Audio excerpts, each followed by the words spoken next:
Hello students, কেমন আছো সবাই? আশা করি তোমরা ভালো আছো। ডব্লিউবি ক্যাপ 2025 এর অ্যাডমিশন প্রসেস চলছে। আজকে 1 উইক কমপ্লিট হলো। 1 উইকে হিউজ রেসপন্স মাইক্রোবায়োলজি সাবজেক্টে। তুমি যে কোনো কলেজ গিয়ে, মাইক্রোবায়োলজি কলেজ গিয়ে একবার সার্চ করে দেখো, সব থেকে হাইয়েস্ট অ্যাপ্লিকেশন মাইক্রোবায়োলজি সাবজেক্টের জন্যই পড়ছে। সো মাইক্রোবায়োলজি যারা সিলেক্ট করবে এই ইয়ারে খুব ভালোভাবে প্রেফারেন্স লিস্ট বানিয়ে নেবে। প্রেফারেন্স লিস্ট বানানোর জন্য অলরেডি দুটো ভিডিও দেওয়া রয়েছে। একটা দেওয়া রয়েছে হচ্ছে মোস্ট পপুলার কলেজ অ্যান্ড তোমার মার্কসের বেসিসে কোন কোন কলেজ সিলেক্ট করবে, অ্যান্ড সেকেন্ড প্রেফারেন্স লিস্ট বানানো রয়েছে হচ্ছে তোমার কোর্স ফিজের ওপর বেস করে।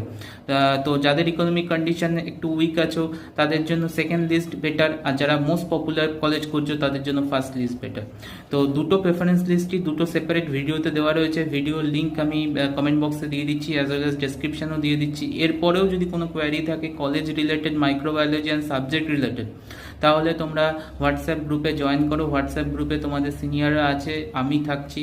সো তোমাদের হেল্প করে দিতে পারবো। অ্যান্ড হোয়াটসঅ্যাপ গ্রুপের লিঙ্ক আমি কমেন্ট বক্সে দিয়ে রাখছি। ঠিক আছে, টিল দেন, বাই, টাটা।